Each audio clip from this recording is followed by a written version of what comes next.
Hello, and welcome to the second episode of Medieval Beginnings, a new exploration of medieval literature with me, Irina Dumitrescu, and my co-host, Mary Wellesley. Hello, Mary. Hello, Irina. In the last episode, we looked at the best-known surviving poem from early medieval England, Beowulf. As you might remember, Beowulf ends with the hero's funeral. One of the final voices we hear is that of a mourning woman, who predicts her people's downfall now that their king and protector is dead. We are not told the words of her lament, but we do have a series of other sorrowful poems in Old English with female speakers. Amazingly, we also have a remarkable group of letters written by English nuns in Latin in the 8th century. Women's voices, imagined and real, in poetry and in prose, are our topic today. And you can find links to versions of all these texts in the show notes. Mary, can you tell us a little bit about these? How should we imagine they look in the manuscript? What manuscript are they found in? Okay, so the manuscript is this wonderful book called the Exeter Book. And a short kind of note on manuscripts and the manuscripts that contain Old English poetry. So the Old English period is, let's say, it's around a 600-year period. So it's kind of equivalent to sort of the time of Chaucer to the time of the modern day. And yet, the vast majority of surviving Old English poetry exists in 4 physical books. So if we imagine, the 600-year period from Chaucer's day to our own day, and only 4 physical books survive. Let's say we've got 1 work by Chaucer, 1 work by Shakespeare, 1 Dickens, 1 Harry Potter. What picture does that give of our literary culture? So it's really, these manuscripts are themselves incredibly precious, and the Exeter Book is one of those manuscripts. It hasn't always been very well treated during the course of its life. The front of it has been used as a chopping board. It's got some kind of scrapes in it. And towards the back, it's got this enormous burn in it, which is rather appropriate because there's this beautiful poem called The Ruin, which is all about the ruined remains of a town. And it's this meditation on impermanence and loss, and how material fragments are susceptible to decay. And the poem is broken up by this massive burn in the middle of it. So it's there's something kind of wonderful about the materiality of the manuscript itself. It contains, the Exeter Book, only poetry, which is quite interesting. And we can tell that from very early in its history, it was in Exeter Cathedral Library. So in 1072, Leofric, who was the Bishop of Exeter, donated a whole load of books to Exeter Cathedral Library, and there is a description of one book which is described as a kind of a large English book with everything written in the manner of poetry. And so we think most likely this is the Exeter Book. In terms of what it contains, it's sort of probably to the modern reader something of a ragbag.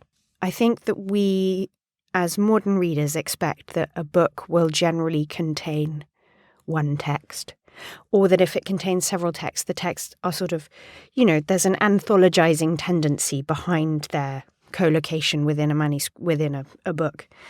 But that's just not true of medieval manuscripts. I mean, medieval manuscripts in some ways are more like a kind of modern bookshelf. It's just a sort of collection of stuff that's sort of all together. Nonetheless, there are there are similarities of theme, and crucially for the poems that we're thinking about today, they appear just before a long section of riddles. And to some degree, they are these kind of little enigmatic, emotional riddles themselves that really resist interpretation. And it's important to say the Anglo-Saxons loved riddles, so they're prominent in the Exeter Book, but you see them all over the place in the literary culture of the time. They composed and copied Latin riddles. They were interested in English riddles. People are always asking questions and answering them. So the best known of these poems that are female voiced is called The Wife's Lament, or at least that's its name today. Can you tell us a little bit about what happens in the poem, just so we get our bearings? Okay, well, I'll do my best. So we have an unnamed speaker who announces, like right at the beginning, that she will tell this, painful song about herself. And from the opening 2 lines, it's clear that we've got a female speaker because the words have these feminine inflectional endings, so telling us that it's a female speaker. She has a lord who leaves her. He goes away over the water. And then she decides that she too must go and kind of go into exile as well. And while she's away, her husband's kinsmen plot to separate them. Then for some reason, her lord, most likely her husband, we think, orders her to take up home in this odd place. We're not quite sure what is being described. And actually, this is, to come back to the manuscript, it depends a little bit on how you read what the scribe has done here. But I think probably the most helpful reading of it is that the line should read something like, "My lord commanded me to take a pagan shrine." And we can talk a little bit later about what that might mean. Then she finds a man who is seemingly most equal, suitable, similar. It's not 100% clear if this is her husband or not, right? Right, exactly. So is this some new person? We're not sure. But this guy who's kind of seemingly really wonderful is actually deceitful. He's hiding violent intentions. He's intent on murder. So then we have this kind of very beautiful section of the poem when she talks about how then she's forced to live alone in this kind of earth cave, Earthsgrafe, that she describes under Actreo, under an oak tree. And she moans about her longing, and while all of her friends get to sleep in lovely beds, she is walking in the dawn all alone in this, really unforgiving landscape with these dark hills, and it's overgrown with briars. And then this kind of final bit of the poem, she reflects on how a young man should keep his emotions hidden and he should appear of kind of happy, blithe demeanor when actually he's feeling very sad. And she sort of muses on whether her husband is also feeling sorrowful. I mean, that's a kind of a bit of a stab at what's going on, but it's, again, as is probably clear, it's very unclear who is being described. I mean, a lot of these kind of generic terms like hlaford just means lord come up again and again, and it's not clear whether that means the husband or some other kind of lord who's like some sort of political leader. The man, this kind of suitable man who's described is. It's not clear who that is. And there are some kind of gear changes in the poem as well. I mean, particularly that final section where there is this sort of meditation on how, a young man must appear cheerful. It feels a little bit, perhaps a tiny bit tacked on to the end of the poem. Becomes a little bit like a moral. And I think it's worth saying also, scholars not only have not been sure what's actually going on in this poem or how many people there are or who the speaker is. There's no clear source for this. There's no other narrative that we can turn to that would explain what it's about. But the Exeter Book's earliest editor, Benjamin Thorpe, actually didn't call it the Wife's Lament at all. He called it the Exiles Complaint. And he suggested changing the opening lines to have masculine endings. And I think, this is partly a reflection of the history of the field, that it's been difficult to imagine a female speaker. A woman having emotional range.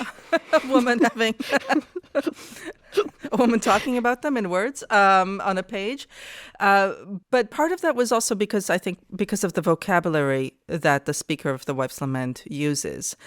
Most people would say now she's using the vocabulary of lord-retainer relations, this powerful, emotional, homosocial bond between warriors who have a political relationship to describe her sexual, romantic relationship with her partner.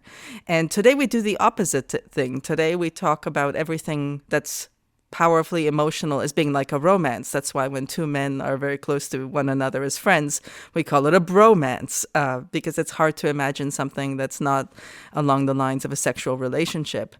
In early medieval England, what we're seeing is the opposite. The relationship between men is the standard way of thinking about powerful emotions.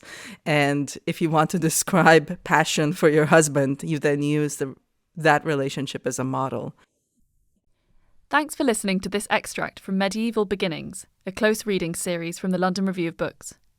To listen to the full episodes and all our other close reading series, sign up to our close reading subscription. Go to lrb.me/close readings or click on the link in the description.